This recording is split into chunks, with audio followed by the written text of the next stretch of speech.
Pass ಮಾಡ್ತಾ ಇರೋದು. ಇದನ್ನ ನಮ್ಮ ರಾಜ್ಯ ಸರ್ಕಾರನು ಕೆಲವು ನೀತಿಗಳನ್ನು ಒಪ್ಕೊಳ್ತಾ ಇರೋದನ್ನ ಖಂಡಿಸ್ತಾ ಇದೀವಿ.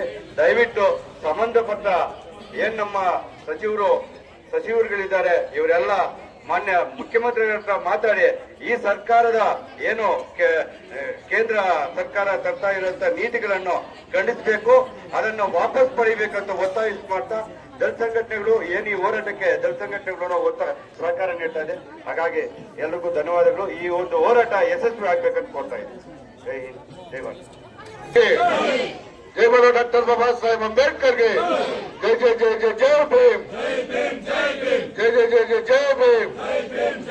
ರೈತ ಕಾರ್ಮಿಕರ ಚಳವಳಿಗೆ ಯಶಸ್ವಿಯಾಗಲಿ, ರೈತ ವಿರೋಧಿ ನೀತಿಗಳು ರದ್ದಾಗಲಿ, ಕಾರ್ಮಿಕ ವಿರೋಧಿ ನೀತಿಗಳು ರದ್ದಾಗಲಿ, ಬಡವರ ವಿರೋಧಿ ನೀತಿಗಳು ರದ್ದಾಗಲಿ. ಬಂಧುಗಳೇ, ಈಗಾಗಲೇ ಏನು ಜನ ವಿರೋಧಿ, ರೈತ ವಿರೋಧಿ, ಮಹಿಳಾ ವಿರೋಧಿ, ಬಡವರ ವಿರೋಧಿ ನೀತಿಗಳನ್ನ ಇವತ್ತು ಕೇಂದ್ರ ಮತ್ತು ರಾಜ್ಯ ಸರ್ಕಾರಗಳು ಇವತ್ತು ಜಾರಿಗೆ ತರ್ತಾ ಇರೋದ್ರಿಂದ ಇದರ ವಿರುದ್ಧವಾಗಿ ಇವತ್ತು ದೇಶಾದ್ಯಂತ ಕೂಡ ಸಿಐಟಿಯು ನೇತೃತ್ವದಲ್ಲಿ ಮತ್ತು communist party, Marxist communist party ನೇತೃತ್ವದಲ್ಲಿ ಇವತ್ತು ಬಹಳ ದೊಡ್ಡ ಮಟ್ಟದ ಹೋರಾಟಗಳನ್ನ ಹಮ್ಮಿಕೊಂಡಿದ್ದಾರೆ. ಮಾತಾಡ್ಬೇಡ್ರಮ್ಮ, ಏನಕ್ಕೆ ಬಂದಿದ್ದೀರಾ ನೀವು? ಏನಕ್ಕೆ ಬಂದಿದ್ದೀರಾ? ಕೆಲಸ ಇಲ್ಲದೆ ಮಾಡ್ತಾ ಇಲ್ಲ ಈ ಹೋರಾಟ. ಇವತ್ತು ಕೇಂದ್ರ ಸರ್ಕಾರ ಎಲ್ಲಾ ವಲಯಗಳನ್ನ ಕೂಡ ಖಾಸಗೀಕರಣ ಮಾಡಲಿಕ್ಕೆ ಹೊರಟಿದೆ. ಈ ದೇಶಾದ್ಯಂತ ಕೂಡ ಇವತ್ತು ನೀವು ನೋಡಬಹುದು, ಒಂದು ರಿಲಯನ್ಸ್ ಕಂಪನಿಯನ್ನ ಉದ್ಧಾರ ಮಾಡಲಿಕ್ಕೆ ಅಂತ ಒಂದು BSNL ಕಂಪನಿಯನ್ನು ಮುಚ್ಚಿದ್ರು. ಇವತ್ತು ಲಕ್ಷಾಂತರ ನೌಕರರು ಇವತ್ತು BSNL ಕಂಪನಿ ಕೆಲಸ ಮಾಡ್ತಾ ಇದ್ದಂತವ್ರು ಇವತ್ತು ಎಲ್ಲ ಕೂಡ ಬೀದಿಗೆ ಬಂದ್ರು. ಇವತ್ತು ಯಾರ ಆ ಕಾರ್ಮಿಕರಿಗೆ ನ್ಯಾಯ ಒದಗಿಸ್ತಕ್ಕಂಥವ್ರು? ಆ ಕಾರ್ಮಿಕರ ಕುಟುಂಬಗಳಿಗೆ ಯಾರು ರಕ್ಷಣೆಯನ್ನು ಕೊಡ್ತಕ್ಕಂಥವ್ರು? ಯಾರು ಮಾತಾಡ್ತಾ ಇಲ್ಲ. ಇವತ್ತು ಹಲವಾರು ಮಿನಿಸ್ಟರ್ಗಳಿದ್ದಾರೆ, ಹಲವಾರು ಸಚಿವರಿದ್ದಾರೆ, ಯಾವನು ಇದ್ರ ಬಗ್ಗೆ ಧ್ವನಿ ಎತ್ತಾ ಇಲ್ಲ. ಇವತ್ತು ರೈಲ್ವೆ ಎಲ್ಲ ಕೂಡ ಪ್ರೈವೇಟೈಸೇಷನ್ ಮಾಡ್ತಾ ಹೋಗ್ತಾ ಇದ್ದಾರೆ, ವಿಮಾನಯಾನವನ್ನ ಪ್ರೈವೇಟೈಸೇಷನ್ ಮಾಡ್ತಾ ಹೋಗ್ತಾ ಇದ್ದಾರೆ. ಏನಿದ್ರ ಅರ್ಥ ಅಂತ ಅಂದ್ರೆ, ನಾವು ಹೇಳಿದ ಹಾಗೆ ನೀವು ಕೇಳಬೇಕು ಅನ್ನೋದಿದ್ರ ಅರ್ಥ.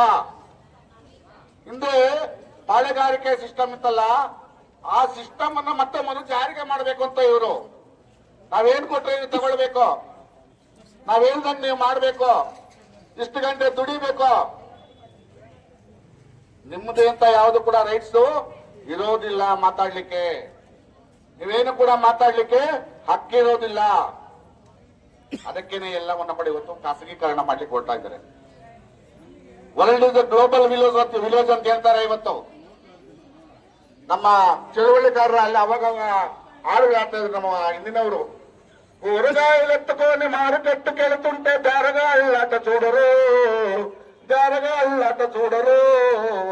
దోపిడాయరా బతుకు దోపిడాయరా, దోపిడాయరా బతుకు దోపిడాయరా. జమీను ఖాతాకి తాలూకా తీసుకుపోతే పెంచు కింద లంచం అడిగరు, వాడు పెంచు కింద లంచం అడిగరు. దోపిడాయరా బతుకు దోపిడాయరా, దోపిడాయరా బ్రతుకు దోపిడాయరా. ಸುಮ್ಮನೆ ಆಡ್ಲಿಲ್ಲ ಇವೆಲ್ಲ. ಜನ ಚಳವಳಿಯಿಂದ ಬಂದಿರ್ತಕ್ಕಂಥ ಹಾಡುಗಳು ಇವೆಲ್ಲ. ಒಂದು ಚಳವಳಿ ಹುಟ್ಟು ಹಾಕ್ಲಿಕ್ಕೆ ಬರ್ತಿರ್ತಕ್ಕಂಥ ಹಾಡುಗಳು ಇವೆಲ್ಲ. ಜನರ ಕಷ್ಟಗಳನ್ನೆಲ್ಲ ಅರ್ಥ ಮಾಡ್ಕೊಂಡು ಬರ್ತಿರ್ತಕ್ಕಂಥ ಹಾಡುಗಳು ಇವೆಲ್ಲ. ಪ್ರಪಂಚ ಏನದು ಗ್ಲೋಬಲೈಸೇಷನ್ ಅಂದ್ರೆ ಏನಣ್ಣ, ಏನಂತಾರೆ, ಪ್ರಾಪಂಚೀಕರಣ, ಖಾಸಗೀಕರಣ, ಜಾಗತೀಕರಣ. ನಮ್ಗೆಲ್ಲ ಕೂಡ ಮೈಕ್ ತೊಟ್ಕೊಟ್ಟು ಕಲಿಸಿದ್ದು ನಮ್ಗೆ ಶಕ್ತಿ ತುಂಬಿದ್ದು ನಾವು ಹಾಡುಗಳೇ ನಮಗಿಲ್ಲ. ನಮ್ ಗೋಪಾಲಣ್ಣವರು ಒಂದು 4 ದಿವಸ ನಮಗೆ ಒಂದು 5 ಹಾಡುಗಳನ್ನು ಕಲಿಸ್ಕೊಟ್ಟಿದ್ರು. ಆ ಹಾಡುಗಳೇ ನಮ್ಗೆಲ್ಲ ಶಕ್ತಿ ಆಯ್ತು. ಆಮೇಲೆ ನಾವು ಚಳವಳಿ ಕೂಡ ಬರ್ಬೇಕಾಯ್ತು. ನಾವು ಬೇರೆ ಬೇರೆ ಸಂಘಟನೆಯ ಆತ್ಮೀಯ ಬಂಧುಗಳೇ, ಇವತ್ತು ಭಾರತ ದೇಶದಾದ್ಯಂತ 30 ಕೋಟಿ ಜನ ಬೀದಿಗಿಳಿದಿದ್ದಾರೆ. 30 ಕೋಟಿ ಜನ. ಯಾರ ವಿರುದ್ಧ? ಕೇಂದ್ರ ಸರ್ಕಾರದ ಜನವಿರೋಧಿ ನೀತಿಗಳ ವಿರುದ್ಧವಾಗಿ, ಕಾರ್ಮಿಕ ವಿರೋಧಿ ನೀತಿಗಳ ವಿರುದ್ಧವಾಗಿ ದೇಶದ ವಿವಿಧ ಭಾಗಗಳಲ್ಲಿ ಇವತ್ತು 30 ಕೋಟಿ ಜನ ಬೀದಿಗಿಳಿದಿದ್ದಾರೆ. ಈ 30 ಕೋಟಿ ಜನ 10 ಸಂಘಟನೆಗಳಿಗೆ ಸಂಬಂಧಪಟ್ಟಂತ JCTU ಅಂತಕ್ಕಂಥ ಒಂದು ಸಂಯುಕ್ತವಾದಂತಹ ಹೋರಾಟವನ್ನು ರೂಪಿಸಿ 10 ಸಂಘಟನೆಗಳು ನೇತೃತ್ವದಲ್ಲಿ ಇವತ್ತು ದೇಶದಲ್ಲಿ ನಡೀತಾ ಇದೆ.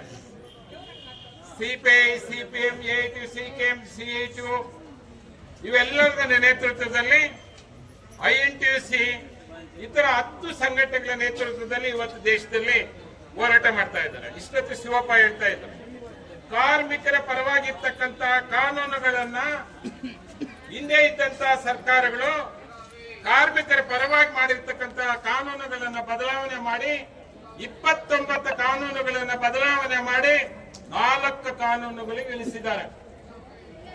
8 ಗಂಟೆ ಕೆಲಸ ಬೇಕು ಅಂತೇಳಿ ಕಾನೂನಿತ್ತು. ಆ ಕಾನೂನನ್ನು ಇವತ್ತೇನ್ ಮಾಡಿದ್ದಾರೆ, ಹರಾಜು ಹೇಳ್ತಾ ಇದ್ರು. ಇನ್ಫೋಸಿಸ್ ಅವರು 12 ಗಂಟೆ ಕೆಲಸ ಇರಬೇಕು ಅಂತ ಹೇಳ್ತಾ ಇದ್ದಾರಂತ. ಆ ರೀತಿ ಕಾರ್ಖಾನೆ ಮಾಲೀಕರ ಪರವಾಗಿ ಕಾನೂನುಗಳನ್ನು ಬದಲಾವಣೆ ಮಾಡಿ ನಿಮ್ಮ 8 ಗಂಟೆ ಕೆಲಸವನ್ನು ಕಿತ್ಕೊಳ್ತಾರೆ. ನಿಮ್ಮ ಎಲ್ಲ ಹಕ್ಕುಗಳನ್ನು ಏನು ಹಿಂದೆ ಕೊಟ್ಟಿದ್ರು ಕಾನೂನುಗಳಲ್ಲಿ, ಆ ಕಾನೂನುಗಳನ್ನು ಬದಲಾವಣೆ ಮಾಡಿದ್ದಾರೆ. ಇದೆಲ್ಲ ಮಾಡಿರೋದು ಯಾರು? ಮೋದಿ ಕೇಂದ್ರ ಸರ್ಕಾರ. ಇದರ ವಿರುದ್ಧನೇ 10 ಸಂಘಟನೆಗಳು ಇವತ್ತು ದೇಶದಲ್ಲಿ ಒಂದಾಗಿ ಹೋರಾಟಕ್ಕೆ ಇಳಿತಾ ಇದ್ದಾರೆ. ಇವತ್ತು ಬ್ಯಾಂಕ್ಗಳು ಮುಷ್ಕರ ಮಾಡ್ತಾ ಇದ್ದಾರೆ, RTC ಬಸ್ಗಳು ಮುಷ್ಕರ ಮಾಡ್ತಾ ಇದ್ದಾರೆ, BSNL ಮುಷ್ಕರ ಮಾಡ್ತಾ ಇದ್ದಾರೆ, ಮತ್ತೆ LIC ಅವರು ಮುಷ್ಕರ ಮಾಡ್ತಾ ಇದ್ದಾರೆ. ಬಹುಭಾಗದ ಎಲ್ಲ ದೇಶದಲ್ಲಿ ಬಹುಭಾಗದ ಜನಪರವಾದಂತಹ ಸಂಘಟನೆಗಳು ಈ ಹೋರಾಟಕ್ಕೆ ಬೆಂಬಲ ನೀಡಿದ್ದಾರೆ. ಈ ಹೋರಾಟ ಇನ್ನೂ ಬೃಹದಾಕಾರವಾಗಿ ಬೆಳಿಬೇಕಾಗಿದೆ. ಕೇರ್ ಮಾಡ್ತಾ ಇಲ್ಲ ಮೋದಿ, ಜನಪರವಾಗಿಲ್ಲ ಮೋದಿ, ಜನ ವಿರೋಧಿಯಾಗಿದ್ದಾರೆ. ಪಾರ್ಲಿಮೆಂಟ್ ಅಲ್ಲಿ ಅವರ ವಿರುದ್ಧ ಮಾತಾಡ್ತಕ್ಕಂತ, ಜನಪರವಾಗಿ ಮಾತಾಡ್ತಕ್ಕಂತ ಯಾರನ್ನ ಮಾತಾಡಕ್ ಬಿಡ್ತಾ ಇಲ್ಲ. ಆಪೋಸಿಷನ್ ಲೀಡರ್ ದೇಶದಲ್ಲಿ ಇರ್ತಕ್ಕಂತ ಎಲ್ಲ ಸಂಪತ್ತನ್ನ ಅಮೆರಿಕಾಗೆ ಇವತ್ತು ಒಪ್ಪಂದ ಮಾಡಿ ಅವರಿಗೆ ಪರವಾಗಿ ಕಾನೂನುಗಳನ್ನು ಮಾಡಿ ಅಗ್ರಿಮೆಂಟ್ಗಳು ಮಾಡಿದ್ದಾರೆ. ಅದರ ವಿರುದ್ಧ ಮಾತಾಡಿದ್ರೆ ಮಾತಾಡಕ್ಕೆ ಬಿಡ್ತಾ ಇಲ್ಲ. ಅದೇ ರೀತಿ ಏನು ಈ ದೇಶದ ನಾವೇನು ದೇಶಭಕ್ತರು ಅಂತ ಕೇಳ್ತಾ ಇದ್ರಲ್ಲ, ಆ ದೇಶಭಕ್ತರು ಚೈನಾದವರು ನಮ್ಮ ದೇಶದ ಒಳಗಡೆ ಬರ್ತಾ ಇದ್ದಾರೆ ಅಂತೇಳಿ ನರವಣೆ ಅಂತ ಹೇಳಿ ಏನು ಸೈನ್ಯದ ಮುಖ್ಯಸ್ಥರಿದ್ರು ಆವತ್ತಿನ ಸಂದರ್ಭದಲ್ಲಿ ಇಲ್ಲಿ ಬರೋದಕ್ಕೆ ಹಿಂಗ್ ಬರ್ತಾ ಇದ್ದಾರೆ, ಏನ್ ಮಾಡೋದು ಅಂತ ಪ್ರಧಾನಮಂತ್ರಿಯನ್ನು ಕೇಳಿದ್ರೆ ನಿಮ್ ಇಷ್ಟ ಬಂದಂಗ್ ಮಾಡಿ ಅಂತ ಹೇಳಿದ್ದಾರೆ. ಏನ್ ಮಾಡಕ್ಕಾಗತ್ತೆ? ಅವ್ರು ಬಂದು ನಮ್ಮ ದೇಶದ ಒಳಗಡೆ ಬಂದು ಒಂದಷ್ಟು ಜಮೀನನ್ನ ಮತ್ತೆ ಊರುಗಳನ್ನು ಕಟ್ಕೊಂಡಿದ್ದಾರೆ. ಎಲ್ಲೋ ದೇಶಭಕ್ತಿ ಎಲ್ಲೋ ಇತ್ತು. ಈ ರೀತಿ ಇಷ್ಟೊತ್ತು ಹೇಳ್ತಾ ಇದ್ರು ಯಾರು, ಬೇರೆ ಬೇರೆಯವರಿಗೆಲ್ಲ ವಿಜಯ ಮಲ್ಯ ಎಲ್ಲರೂ ಒಂದೊಂದು ಲೋನ್ ಕೊಡ್ತಾ ಇದ್ದಾರೆ. ಅವರೆಲ್ಲ ದೇಶಕ್ಕೆ ಬ್ಯಾಂಕ್ಗಳಿಗೆ ಮೋಸ ಮಾಡಿದ್ದಾರೆ. ಗುಜರಾತ್ ಇಂದ ಬಂದಂತ 25 ಜನ 12 ಲಕ್ಷ ಕೋಟಿ ರೂಪಾಯಿ ಬ್ಯಾಂಕ್ಗಳಿಗೆ ಟೋಪಿ ಹಾಕಿ ವಿದೇಶಕ್ಕೆ ಹೋಗಿದ್ದಾರೆ. ಅವರನ್ನು ಮಾತಾಡಲಿಲ್ಲ ಮೋದಿ. 12 ಲಕ್ಷ ಕೋಟಿ ಏನಂದ್ರೆ ಏನು? ದೇಶದಲ್ಲಿ ಇರ್ತಕ್ಕಂತ 28-30 ಲಕ್ಷ ಜನ ಏನ್ ಅಂಗನವಾಡಿ ವರ್ಕರ್ಸ್ ಇದ್ದಾರೋ ಅವರೆಲ್ಲರನ್ನ ಪರ್ಮನೆಂಟ್ ಮಾಡಬಹುದು. 1-2 ಲಕ್ಷ ಕೋಟಿ ರೂಪಾಯಿ ಬಿಟ್ಬಿಟ್ರೆ, ಅಂದ್ರೆ 2 ಲಕ್ಷ ಕೋಟಿ ರೂಪಾಯಿ ಇವರ ಜೀವನಕ್ಕಾಗಿ, ಇವರ ಕೆಲಸದ ಭದ್ರತೆಗಾಗಿ ಕೊಡೋದಕ್ಕೆ ಮೋದಿ ರೆಡಿ ಇಲ್ಲ. ಆದರೆ 12 ಲಕ್ಷ ಕೋಟಿ ರೂಪಾಯಿ ಬರೀ ಗುಜರಾತಿಗಳು ಮಾತ್ರ ಲೂಟಿ ಹೊಡೆದು ಹೊರಗಡೆ ಹೋಗಿದ್ದಾರೆ. ಅವರು ಬಂಗಾರದ ವ್ಯಾಪಾರ ಮಾಡ್ತಾ ಇದ್ದಾರೆ. ಮೋದಿ ಬಂದಾಗ ಬಂಗಾರದ 1 ಗ್ರಾಮ್ ಎಷ್ಟಿತ್ತು? ಎಷ್ಟಿತ್ತಮ್ಮ? 2,000-3,000 ಇತ್ತು. ಇವತ್ತು ಎಷ್ಟಾಗಿದೆ? ಇದರಲ್ಲಿ ರಾಜಸ್ಥಾನದಲ್ಲಿ ಭಾಷಣ ಮಾಡಿದರು. ಯಾರು? ನಿಮ್ಮ ಎಲ್ಲ ತಾಳಿಗಳನ್ನು ಕಿತ್ಕೊಳ್ತಾ ಇದ್ದಾರೆ, ನಿಮ್ಮ ತಾಳಿ ಕಿತ್ಕೊಳ್ತಾ ಇದ್ದಾರೆ ಅಂತ ಹೇಳಿ ಮೋದಿ ಭಾಷಣ ಮಾಡಿದ್ರು. ಇವತ್ತು ತಾಳಿ ಕಿತ್ಕೊಂಡಿರೋರು ಯಾರು? ಅವರ ವಿರುದ್ಧ ಹೋರಾಟ ಮಾಡಬೇಕಾ ಬೇಡವಾ? ಆ ಹೋರಾಟವೇ ಇವತ್ತು ನಾವು ಹಮ್ಮಿಕೊಂಡಿರ್ತಕ್ಕಂಥದ್ದು. ಈ ರೀತಿ ಇಡೀ ದೇಶದಲ್ಲಿ 18 ಲಕ್ಷ ಕೋಟಿ ರೂಪಾಯಿ ರೈತರ ಸಾಲ ಇರುವುದು. ಅವರಿಗೆ ಸಾಲ ಮನ್ನಾ ಮಾಡೋದಕ್ಕೆ ರೆಡಿ ಇಲ್ಲ. 32 ಲಕ್ಷ ಕೋಟಿ ರೂಪಾಯಿ ಎಲ್ಲರ ಶ್ರೀಮಂತರ ಮತ್ತೆ ಕಾರ್ಖಾನೆ ಮಾಲೀಕರಿಗೆ ಮನ್ನಾ ಮಾಡಿದ್ದಾರೆ. ಇವತ್ತು ಪ್ರಶ್ನೆ ಮಾಡ್ಬೇಕಲ್ಲ ನಾವು, ರೈತರು ಆತ್ಮಹತ್ಯೆ ಮಾಡ್ಕೊಳ್ತಾ ಇದ್ದಾರೆ, ಇದ್ರ ಬಗ್ಗೆ ಪ್ರಶ್ನೆ ಮಾಡ್ಬೇಕಾ ಇಲ್ವಾ? ಆದ್ರಿಂದಾನೇ ರೈತರು ಇವರೆಲ್ಲರೂ ಸೇರಿ ಹೋರಾಟವನ್ನ ಒಟ್ಟಿಗೆ ಮಾಡ್ತಾ ಇದ್ದಾರೆ. ಇವತ್ತು ಈ ಹೋರಾಟದಲ್ಲಿ ಎಲ್ಲರೂ ಭಾಗಿಗಳಿದ್ದಾರೆ. ವಿದ್ಯಾರ್ಥಿಗಳು ಇಷ್ಟೊತ್ತು ಮಾತಾಡಿದ್ರು. ವಿದ್ಯಾರ್ಥಿಗಳ ಕಾನೂನುಗಳನ್ನ ಬದಲಾವಣೆ ಆಗುತ್ತೆ. ಯೂನಿವರ್ಸಿಟಿಗಳಲ್ಲಿ ಮಕ್ಕಳು ಅವಮಾನದಿಂದ ಆತ್ಮಹತ್ಯೆ ಮಾಡ್ಕೊಳ್ತಾ ಇದ್ರು. ಅದಾಗಬಾರದು ಅಂತೇಳಿ ಕಾನೂನುಗಳು ತರಬೇಕು ಅಂತೇಳಿ ಸುಪ್ರೀಂ ಕೋರ್ಟ್ ಹೇಳಿದ್ರು. ಸುಪ್ರೀಂ ಕೋರ್ಟ್ ಒಂದು ಕಾನೂನು ತಂದ್ರೆ ಅದರ ವಿರುದ್ಧ ಹೋರಾಟ ಮಾಡಿದ ಅಲ್ಲಿ ಹೋಗ್ತಾರೆ ಅಂಗನವಾಡಿ ಹೆಣ್ಮಕ್ಳು ಬರಮ್ಮ ಈ ಕಡೆ. ಸಿಐಟಿಯು ಸಿಂದಾಬಾದ್, ಅಖಿಲ ಭಾರತ ಮುಷ್ಕರ ಯಶಸ್ವಿಯಾಗಲಿ, ಅಖಿಲ ಭಾರತ ಮುಷ್ಕರ ಯಶಸ್ವಿಯಾಗಲಿ. ನಾವಿಲ್ಲಿ ಹೋರಾಟ ಮಾಡ್ತಾ ಇದ್ದೀವಿ ಕೇಂದ್ರ ಸರ್ಕಾರದ ವಿರುದ್ಧ. ಕೇಂದ್ರ ಸರ್ಕಾರ ಇವತ್ತು ತರ್ತಾ ಇರುವಂತ ಕಾರ್ಮಿಕ ವಿರೋಧಿ 4 ಕಾಯ್ದೆಗಳ ವಿರುದ್ಧ ನಾವಿಲ್ಲಿ ಪ್ರತಿಭಟನೆ ಮಾಡ್ತಾ ಇದ್ದೀವಿ. ಅದರಲ್ಲಿ ಕಾಂಗ್ರೆಸ್ನ ಕಾರ್ಮಿಕ ಸಂಘಟನೆಗಳು ಕೂಡ ಇವತ್ತು ಇದಾವೆ. ನಮ್ಮ ಗೋಪಾಲ್ ಕಾಮ್ರೇಡ್ ಮಾತಾಡುವಾಗ ಹೇಳ್ತಿದ್ರು. ಆದ್ರೆ ಬೆಂಗಳೂರಿನಲ್ಲಿ ಹೋರಾಟ ಮಾಡ್ತಾ ಇರುವಂತ ಕಾರ್ಮಿಕರನ್ನ ಹೊಡೆದು ಲಾಠಿ ಚಾರ್ಜ್ ಮಾಡಿ 10 ಬಸ್ಗಳಲ್ಲಿ ಇವತ್ತು ಅರೆಸ್ಟ್ ಮಾಡ್ಕೊಂಡು ಹೋಗಿದ್ದಾರೆ, ತುಂಬಿಕೊಂಡು ಹೋಗಿದ್ದಾರೆ. ಯಾರು ಮಾಡಿಸಿರೋದು? ರಾಜ್ಯ ಸರ್ಕಾರ. ಕಾಂಗ್ರೆಸ್, ಬಿಜೆಪಿ, ಜೆಡಿಎಸ್ ಇವೆಲ್ಲವೂ ಕೂಡ ಒಂದೇ ನಾಣ್ಯದ ಅಷ್ಟೇ. ಕಾರ್ಮಿಕ ವಿಚಾರ ಬಂದಂತ ಸಂದರ್ಭದಲ್ಲಿ ಯಾಕೆ ಈ ಪದವನ್ನು ಇವಾಗ ಮಾತಾಡ್ತಿದ್ದೀನಿ ಅಂತಂದ್ರೆ, ಅಂಗನವಾಡಿ ಹೆಣ್ಣುಮಕ್ಕಳು ಬಹಳ ದೊಡ್ಡ ಮಟ್ಟದಲ್ಲಿ ಹೋರಾಟ ಮಾಡಿದ್ರೆ ನೀವು ಬೆಂಗಳೂರಲ್ಲಿ, ಹೌದಲ್ಲ? ಬೆಂಗಳೂರಲ್ಲಿ ಹೋರಾಟ ಮಾಡಂತ ಸಂದರ್ಭದಲ್ಲಿ ಮಾನ್ಯ ಕುಮಾರಸ್ವಾಮಿ ಅವರು, ಕೇಂದ್ರ ಸಚಿವರು, ಜೆಡಿಎಸ್ ನ ಮುಖಂಡರು ಇಲ್ಲ ನಿಮ್ಮ ಸಮಸ್ಯೆಗಳು ಬೇಡಿಕೆಗಳು ಏನಿದಾವೋ ಅವೆಲ್ಲವನ್ನೂ ಕಳಿಸ್ರಿ, ನಾವು ಮಾತಾಡ್ತೇವೆ, ನಾವು ಬಜೆಟ್ ಅಲ್ಲಿ ಇಡ್ತೇವೆ, ನಾವು ಅದನ್ನ ಚರ್ಚೆ ಮಾಡ್ತೇವೆ ಅಂತ ಹೇಳೋದು, ಹೌದಲ್ಲಮ್ಮ?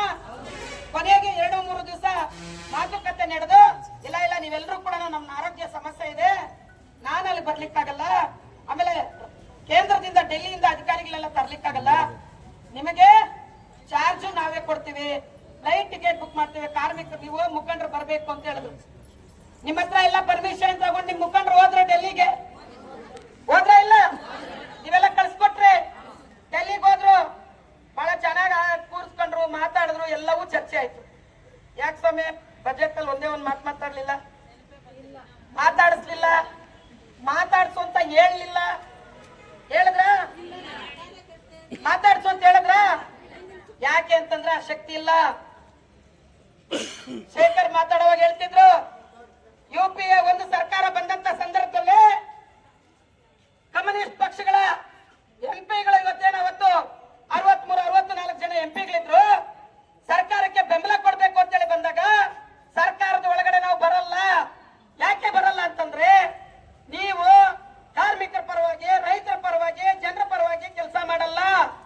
ಈ ದೇಶದ ಜನಕ್ಕೆ ಕೆಂಪು ಬಾವುಟದಲ್ಲಿ ನಂಬಿಕೆ ಇದೆ, ಈ ದೇಶದ ದಲಿತರಿಗೆ ನಂಬಿಕೆ ಇದೆ, ಈ ದೇಶದ ಮಹಿಳೆಯರಿಗೆ ನಂಬಿಕೆ ಇದೆ, ಈ ದೇಶದ ಕಾರ್ಮಿಕರಿಗೆ ನಂಬಿಕೆ ಇದೆ.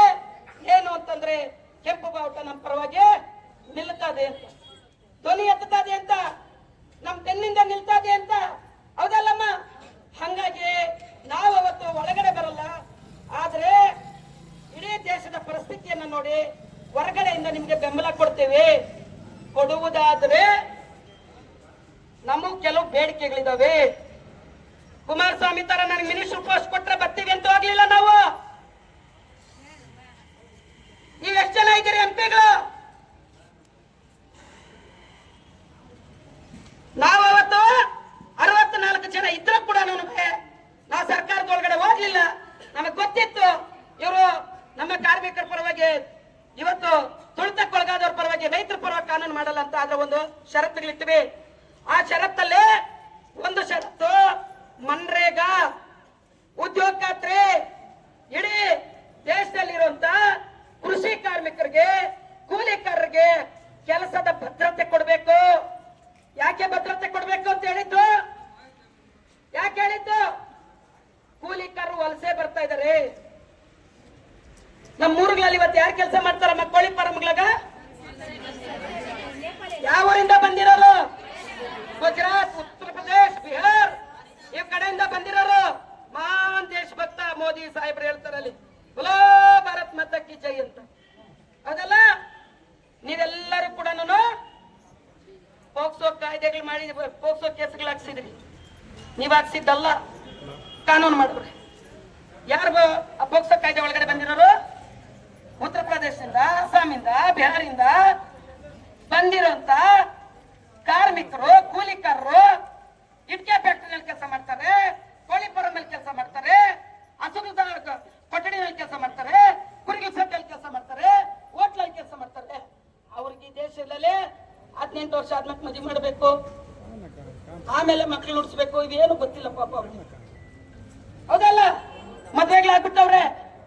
ಮದ್ವೆಗಳಾದ್ಮೇಲೆ ಕೆಲವು ಹೋಗ್ತಾರೆ, ಡೆಲಿವರಿಗೆ ಹೋದಾಗ ತಾಯಿ ಕಾರ್ಡ್ ಅಂತ ಹೋದಾಗ ವಿಷಯ ಬರ್ತದೆ. ಅನಿವಾರ್ಯವಾಗಿ ನೀವು ಕೊಡ್ಲಿಲ್ಲ ಅಂದ್ರೆ ನಿಮ್ ಕೆಲಸ ಹೋಗ್ತದೆ. ಹೌದಲ್ಲ? ಇಡೀ ಪೋಕ್ಸೋ ಕಾಯ್ದೆನಲ್ಲಿ ಇವತ್ತು ಒಳಗಡೆ ಹೋಗಿರಂತವರು ಎಷ್ಟು ಜನ ಕಾರ್ಮಿಕರು, ಕೂಲಿಕರ? ಹೌದಲ್ಲ? ಹೌದಲ್ಲ? ಆ ಕೂಲಿಕರ್ಗೆ ಕೆಲಸ ಅವ್ರಲ್ಲಿ ಸಿಕ್ಕಿದ್ರೆ, ಉದ್ಯೋಗ ಖಾತ್ರಿ ಅವ್ರಲ್ಲಿ ಸಿಕ್ಕಿದ್ರೆ, 150 ದಿನ ಅಲ್ಲಿ ಕೆಲಸ ಸಿಕ್ಕಿದ್ರೆ ಅವ್ರಿಲ್ಲಿ ಬರೋರ? ಅದಾಗ್ಬೇಕಿತ್ತಲ್ಲ. ಅದ ಯಾರ ಜವಾಬ್ದಾರಿ? ಸರ್ಕಾರ ಜವಾಬ್ದಾರಿ. ಆ ಕಾನೂನು ಇದ್ದಾಗೆ ನೀವು ಆ ಕೆಲಸ ಮಾಡ್ಲಿಲ್ಲ. ಹೌದಲ್ಲಪ್ಪ? ಇವಾಗ ಕಾನೂನನ್ನ ಬದಲಾವಣೆ ಮಾಡ್ಲಿಕ್ಕೆ ಕೊಟ್ಟವ್ರು. ಮಹಾತ್ಮ ಗಾಂಧಿ ಹೆಸರಿಟ್ಟಂತವ್ದು ಯಾಕೆ? ಮಹಾತ್ಮ ಗಾಂಧಿ ಒಂದು ಕನಸು ಕಂಡಿದ್ರು, ಗ್ರಾಮ ಸ್ವರಾಜ್ಯ ಕನಸಿತ್ತವ್ರಿಗೆ. ಹೌದಲ್ಲಮ್ಮ? ಅದೆಲ್ಲ ಇವಾಗ ನಾನು ಇಲ್ಲಿ ಮಾತಾಡ್ಲಿಕ್ಕೆ ಆಗಲ್ಲ, ನೀವೆಲ್ಲರೂ ಓದ್ಕೊಂಡಿದ್ದೀರಿ. ಅವ್ರಿಗೆ ಗ್ರಾಮ ಸ್ವರಾಜ್ಯದ ಕನಸಿತ್ತು, ಅದಕ್ಕೆ ಅವ್ರ ಕಾಯ್ದೆನ ಕೊಟ್ರು. ಆ ಕಾಯ್ದೆನ ಮಾಡಿದ್ದಕ್ಕೆ ಇವತ್ತು ಆ ಹೆಸರನ್ನ ತೆಗೆದಿದ್ದಾರೆ. ಅವರು ಅಂಬೇಡ್ಕರ್ ಹೆಸರನ್ನು ತೆಗೆಯೋರು ತಮ್ಮಿಲ್ಲ, ಅದಕ್ಕೆ ಕಾಯ್ತಾ ಇದ್ದಾರೆ. ಅವ್ರಿಗೆ ಇವತ್ತು ಪ್ರಾಬ್ಲಮ್ ಇರೋದೇ ಅಂಬೇಡ್ಕರ್ ಬರ್ದಿರೋ ಸಂವಿಧಾನ, ಇನ್ಯಾವುದ್ರಿಂದನೂ ಅಲ್ಲ. ಅದನ್ನ ಏನ್ ಮಾಡ್ಬೇಕು ಅಂತ ಹೇಳಿ, ಅದನ್ನ ಹೆಂಗ್ ಕಟ್ ಮಾಡ್ಬೇಕು ಅಂತ ಹೇಳಿ ಎಲ್ಲ ವರ್ಕೌಟ್ ಮಾಡ್ತಾವ್ರೆ. ಅದನ್ನ ಈ ದೇಶದ ಸಂವಿಧಾನವನ್ನು ಫ್ರಿಡ್ಜಲ್ಲಿ ಇಟ್ಕೊಂಡು ವ್ಯವಹಾರ ಮಾಡ್ತಾವ್ರೆ ಬಿಜೆಪಿ ಅವರು. ಮಹಾನ್ ಒಬ್ಬ MLC ನೆನೆ ಮಾತಾಡ್ತಾನೆ. ಆ ಮನುಷ್ಯ ದಲಿತ ವ್ಯವಸ್ಥೆಯಿಂದ ಬಂದಿರಂತವ್ರು, ಅವರೊಬ್ಬ ದಲಿತರು, ಬಹಳ ಒಳ್ಳೇದಿದ್ರು. ಹೆಸರು ಚೇಂಜ್ ಮಾಡಿ ರಾಮನ್ ಯಾಕೆ ಬೇಡ? ನಾವ್ ಏನಿಲ್ಲ ರಾಮನ್ ಬೇಡ ಅಂತ. ನಿಮ್ದು ಪ್ರಾಬ್ಲಮ್. ಹೌದಲ್ಲಮ್ಮ? ಹೌದಲ್ಲ? ರಾಮನ್ ಅವ್ರು ಹಿಡ್ಕೊಂಡಿರೋದು. ನಾನು ಕೆಲಸ ಸಂದರ್ಭದಲ್ಲಿ ನಮ್ಮ ಹೆಣ್ಮಕ್ಳು ಬೈತಾ ಇರ್ತೀನಿ, ಪಾಪ ಮಂಡಿಗೆ ಕೃಷ್ಣನ ಮಕ್ಕಳ ರಾಮನ್ ಯಾಕೆ ಮಗ್ತೀವಿ ಅಂತ. ಯಾಕೆ ಹೇಳ್ರೆ? ಯಾರು ವನವಾಸ ಕಳ್ಸಿದ್ದ? ಇವತ್ತೇನ ನಿನ್ ಗಣ್ಣು 9 ತಿಂಗಳು ಆದಾಗ ಅನುಮಾನ ಬಿದ್ರೆ ಇವತ್ತು ಯಾವ ಕೇಸ್ ಹಾಕ್ತಿರ್ ನಾವು? ಆಗ್ಬೇಕಿತ್ತಲ್ಲ ಅವನ ಮ್ಯಾಗ. ಇರ್ಲಿ, ಅದು ಬೇರೆ ಪ್ರಶ್ನೆ. ರಾಮರ ಬಗ್ಗೆ ನಮ್ ತಕರಾಲಿಲ್ಲ, ರಾಮನ ಮಕ್ಕಳ ಬಗ್ಗೆ ನಮ್ ತಕರಾಲಿಲ್ಲ.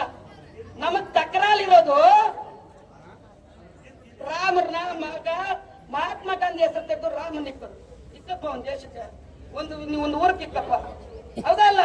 ಚೆನ್ನಾಗಿ ಎಲ್ಲರ ಬಡವ್ರಿಗೂ ಮನೆಗೆ ಕಟ್ಸ್ಕೊಟ್ಟು ಆ ರೋಡ್ ಕಿಕ್ಕಪ್ಪ ಹೆಸರು ನಾವು ಬೇಡ ಅಂತ ಹೇಳಿಲ್ಲ. ಹೌದಲ್ಲ? ಈ ದೇಶಕ್ಕೆ ಸ್ವಾತಂತ್ರ್ಯಕ್ಕೋಸ್ಕರ ಹೋರಾಟ ಮಾಡಿ ತನ್ನ ಪ್ರಾಣವನ್ನ ಕೊಟ್ಟಂತ ಕೊಂದಂತವ್ರು ನೀವೇ. ಅವ್ರ ಹೆಸರನ್ನ ತೆಗೆಯೋದು, ಚೇಂಜ್ ಮಾಡೋದು ಅಂತಂದ್ರೆ ಅರ್ಥ ಈ ದೇಶದಲ್ಲಿ ಯಾರು ಈ ದೇಶಕ್ಕೋಸ್ಕರ ಎಲ್ಲ ಹೋರಾಟ ಮಾಡೋರು, ಈ ದೇಶನ ಕಟ್ಟವರು, ಅವರಿಂದ ಇದೆಲ್ಲ ಕಸ್ಕೊಳ್ಳುವಂತ ಕೆಲಸ ಒಂದು. ಇನ್ನು ಎರಡನೇದು ಬಂಧುಗಳೇ, ಹೆಂಗೆ ನಿಮ್ಮ ಸಂಬಳಕ್ಕೂ ಇವತ್ತಾಗುವಂತ ಕಾನೂನುಗಳು ಸಂಬಂಧ ಇದೆ ಅಂತ ಹೇಳ್ತೀನಿ. ನೀವು ತಿಳ್ಕೋಬೇಕು. ಟಿವಿಗಳು ಹಾಕ್ಬಿಟ್ಟು ಅಮೃತಧಾರೆ ಸೀರಿಯಲ್ ನೋಡೋದಲ್ಲ. ಇರ್ಲಿ, ನ್ಯೂಸ್ಗಳು ಒಳ್ಳೆ ಹೇಳಲ್ಲ. ಇವತ್ತಿಲ್ಲ ಅವರೇ ಟಿವಿಗಳವರು, ಇವರು ಸತ್ಯದ ನ್ಯೂಸ್ಗಳು ಹೇಳಲ್ಲ. ಸತ್ಯ ಇವ್ರು ಹೇಳ್ಬಿಟ್ರೆ ಇವ್ರು ಯಾರು ಕೂಡ ಅಧಿಕಾರಕ್ಕೆ ಬರಲ್ಲ. ಇವತ್ತು ಅವು ಕೂಡ ಸಮಸ್ಯೆ ಆಗವೆ. ಆದ್ರೂ ಕೂಡ ಕೆಲವು ಮೀಡಿಯಾಗಳು ನಮಗೊಂದು ಅಷ್ಟೋ ಸತ್ಯವನ್ನ ಹೇಳುವಂತ ಕೆಲಸ ಮಾಡ್ತಾರೆ. ಅದೊಂದು ಸಮಾಧಾನಕರ ಸ್ಥಿತಿ ಇರ್ಲಿ. ಆದ್ರೆ ಬಂಧುಗಳೇ, ಈ ಕಾನೂನುಗಳೆಲ್ಲ ಇವತ್ತು ಮಾಡ್ತಿರುವಂತ ಉದ್ದೇಶ, ನಿನ್ನೆ ಅಮೆರಿಕದಿಂದ ಮೊನ್ನೆ ಒಬ್ಬ ಟ್ರಂಪ್ ಇವ್ರು ಫೋನ್ ಮಾಡ್ತಾರೆ, ಒಪ್ಪಂದ ಮಾಡ್ಕೊಳ್ಳಿಕ್ಕೆ ಹೊರಟವ್ರೆ. ಅಮೆರಿಕ ಜೊತೆ ವ್ಯಾಪಾರ ಒಪ್ಪಂದ ಮಾಡ್ಕೊಳ್ಳಿಕ್ಕೆ ಹೊರಟವ್ರ. ಇವಾಗ ಯಾರು ದೇಶಭಕ್ತ, ಮಹಾನ್ ದೇಶಭಕ್ತ, ರಷ್ಯಾದಿಂದ ಪೆಟ್ರೋಲ್ ಡೀಸೆಲ್ ಬರ್ತಾ ಇತ್ತು, ನಿಲ್ಲಿಸ್ಬೇಕು ನೀನು ಅಮೆರಿಕದಾಗ ತಗೋಬೇಕು ಅನ್ನೋ ಪಟ್ಟು ನಿಲ್ಲಿಸ್ಬಿಟ್ರು. ಯಾಕಪ್ಪ 56 ಇಂಚಿರು ಅಂತ ಇದೆ, ಅಷ್ಟು ಶಕ್ತಿವಂತ, ಅಷ್ಟು ಧೈರ್ಯವಂತ. ಯಾಕೆ ಅಲ್ಲಿ ಟ್ರಂಪ್ ಹೇಳ ಪಟ್ಕಿಲ್ ಗಡ ಗಡ ಗಡ ಗಡ ಗಡ ನಡುತ್ತೀಯ ನೀನು? ಈ ವಿಚಾರಗಳೆಲ್ಲ ಕೂಡ ಮಾತಾಡ್ತಾರೆ ಅಂತೇಳಿ ವಿರೋಧ ಪಕ್ಷದವ್ರು ಚರ್ಚೆ ಮಾಡ್ತಾರೆ ಅಂತೇಳಿ ರಾಷ್ಟ್ರಪತಿಗಳು ಮಾತಾಡಿದಂತ ಭಾಷಣಗೆ ಇಷ್ಟು ವರ್ಷಗಳ ಇತಿಹಾಸದಲ್ಲಿ ಪಾರ್ಲಿಮೆಂಟ್ ಬಂದು ಮಾತಾಡದೇ ಇರುವಂತ ಒಬ್ಬ ಪ್ರಧಾನಮಂತ್ರಿ ಇದ್ರೆ ಅದು ನರೇಂದ್ರ ಮೋದಿ. ನೀವು ಇಷ್ಟು ವರ್ಷಗಳಲ್ಲಿ ಯಾವ ಟಿವಿಗಳ ಮುಂದ್ಗಡೆ ನಿಂತ್ಕೊಂಡು ಮಾತಾಡಲ್ಲ, ಅದನ್ನ ತಾಕತ್ತಿದ್ರೆ ಬಂದು ಮಾತಾಡಲಿ. ಯಾಕಂದ್ರೆ ಅವ್ರು ಪ್ರಶ್ನೆ ಮಾಡಿದ್ರೆ ಉತ್ತರ ಕೊಡಕ್ ಆಗಲ್ಲ ಅಂತ ಹೇಳಿ ಇವತ್ತು ಅವ್ರ ಜೊತೆ ಒಪ್ಪಂದ ಮಾಡ್ಕೊಂತಾರೆ. ಇವತ್ತು ಅಲ್ಲಿ ಪೆಟ್ರೋಲ್ ತಗೊಂಡ್ರು, ಡೀಸೆಲ್ ತಗೊಂಡ್ರು. ಇವತ್ತು ಅವರು ಕೃಷಿ ಉತ್ಪನ್ನಗಳು ಎಲ್ಲವನ್ನು ಕೂಡ ಅವರಿಂದ ತಗೊಳ್ಳೋದಕ್ಕೆ 18% ಟ್ಯಾಕ್ಸ್ ಹಾಕ್ತಾರೆ. ನಾವು ಅಮೆರಿಕದಿಂದ ತಗೊಳ್ಳೋ ವಸ್ತುಗಳಿಗೆ ಟ್ಯಾಕ್ಸ್ ಹಾಕ್ತಾರೆ, ನಾವು ಕೊಡೋ ವಸ್ತುಗಳು ಟ್ಯಾಕ್ಸ್ ಇಲ್ಲ. ನಾನ್ ದೇಶಭಕ್ತಿ ಒಪ್ಕೊಂತ ಅವನೇ. ಇದ ದೇಶಭಕ್ತಿ ಅಂದ್ರೆ? ದೇಶಭಕ್ತಿ ಅಂದ್ರೆ ಇದ? ತೆಲುಗು ಕವಿಗಳು ಹೇಳಿದ್ದಾರೆ, ದೇಶ ಮಟ್ಟಿ ಕಾದು ದೇಶ ಮಟ್ಟೆ ಮನುಷ್ಯಲು ಅಂತ ಹೇಳಿ. ದೇಶ ಅಂದ್ರೆ ಜನಗಳಲ್ಲ. ಇಷ್ಟೊತ್ತು ನಮ್ಮ ಲೀಡರ್ಗೆ ಮಾತಾಡಿದ್ರು, ದೇಶ ಅಂದ್ರೆ ರೈತರು, ದೇಶ ಅಂದ್ರೆ ಕಾರ್ಮಿಕರು, ದೇಶ ಅಂದ್ರೆ ಮನುಷ್ಯರು, ದೇಶ ಅಂದ್ರೆ ದಲಿತರು, ದೇಶ ಅಂತಂದ್ರೆ ಎಲ್ಲ ಸಮಗ್ರ ಜನಮಾನವರು, ಸಕಲ ಜೀವರಾಶಿಗಳು. ಅವೆಲ್ಲವೂ ಇದ್ರೆ ಮಾತ್ರ ದೇಶ ಉಳಿಯುತ್ತದು. ಇಂಥ ಪರಿಸ್ಥಿತಿನಲ್ಲಿ ಇವತ್ತು ಕೇಂದ್ರ ಸರ್ಕಾರ ಹಂಗಿದೆ, ರಾಜ್ಯ ಸರ್ಕಾರ ಕೂಡ ನಿಮ್ಮ ಸಮಸ್ಯೆಗಳಿಗೆ ಸ್ಪಂದಿಸ್ಲಿಕ್ಕೆ ಆಗಲ್ಲ. ಇವ್ರಿಗೆ ಆರ್ಥಿಕ ನೀತಿಯ ವಿಚಾರಗಳಲ್ಲಿ ಕಾಂಗ್ರೆಸ್ ಬಿಜೆಪಿ ಒಂದೇ. ಇವತ್ತು ಅವ್ರಿಗೂ ಕೂಡ ಇದನ್ನ ಬಹಳ ಕಡಾಖಂಡಿತವಾಗಿ ಧಿಕ್ಕರಿಸಬೇಕು, ವಿರೋಧ ಮಾಡಬೇಕು ಅನ್ನುವಂತ ಸರಿಯಾದಂತ ತಿಳುವಳಿಕೆ ಅಲ್ಲ, ಅದು ಅವ್ರಿಗೆ ಅಂಡರ್ಸ್ಟ್ಯಾಂಡ್, ಹೌದಲ್ಲ? ಆದ್ರೆ ಬಂಧುಗಳೇ, ನಾನ್ ನಿಮ್ಗೆ ಹೇಳ್ತೇನೆ, ನಾವ್ ಇವತ್ತು ನಮ್ಮ ಮಕ್ಕಳು ಪಡ್ಕೋಬೇಕಂದ್ರೆ ನಮಗಿರೋಂಥದ್ದು ಒಂದೇ ದಾರಿ. ಶೇಖರಪ್ಪ ಮಾತಾಡುವಾಗ ಹೇಳಿದ್ರು, ಜನಕ್ಕಿಂತೂ ಈ ಜಗತ್ತಾಗ ದೊಡ್ಡವ್ರು ಯಾರು ಇಲ್ಲ. ಯಾರು ಇದಾರ? ಯಾರು ಇಲ್ಲ. ಜನನ ಒಂದಾದ್ರೆ ಏನ್ ಮಾಡ್ತಾರೆ? ಯಾವ ಕಾನೂನುಗಳು ಏನು ಆಗಲ್ಲ. ನಾವು ಈ ದೇಶನ ಪಡ್ಕೊಂಡಿರೋದು ಹೋರಾಟದಿಂದಾನೆ, ಪ್ರಾಣ ಕೊಟ್ಟೆ ಪಡ್ಕೊಂಡಿರೋದು. ನಮ್ಮ ಮಕ್ಕಳನ್ನು ಕೂಡ ನಾವು ಹೋರಾಟ ಮಾಡೇ ಪಡ್ಕೋಬೇಕು. ನೀವು ಅಂಗನವಾಡಿ ಹೆಣ್ಮಕ್ಳು 175 ರೂಪಾಯಿನಿಂದ 12,000 ಸಂಬಳಕ್ಕೆ ಯಾರು ನಿಮ್ ಕರ್ನಾಟಕ ಕೊಡ್ಲಿಲ್ಲ. ಕೊಟ್ರ? ಪ್ರತಿ ಸತ್ತಿನ ಹೋರಾಟದಿಂದ ನೀವು ಜಾಸ್ತಿ ಮಾಡಿಸ್ಕೊಂಡಿರೋದು. ನೀವು ಓದ್ತೀರಿ ಅಂದ್ರೆ ನಡುಗುತ್ತಾರೆ. ನಿಮ್ಮನ್ನ ನೋಡಿ ಇವತ್ತು ಎಲ್ಲರೂ ಕೂಡ ಎಲ್ಲ ಯೂನಿಯನ್ಗಳು ಕೂಡ ಕಲಿಬೇಕು, ಹೌದಲ್ಲ? ಯಾಕೆ ನೀವು ಹೋಗ್ತೀರಿ ಅಂತಂದ್ರೆ ನಿಮ್ಮ ನಾಯಕತ್ವ, ಕೆಂಪು ಬಾವುಟ, CIT ಸಂಘಟನೆ, ಎಲ್ಲ ಕಾರ್ಮಿಕರ ಪರವಾಗಿ, ಅದು ಅಂಗನವಾಡಿ ನೌಕರರ ಸಮಸ್ಯೆಗಳು ಬೇರೆ ಈಡೇರೋ ತನಕ ಹೇಳುವ ಪ್ರಶ್ನೆ ಇಲ್ಲವೇ ಇಲ್ಲ.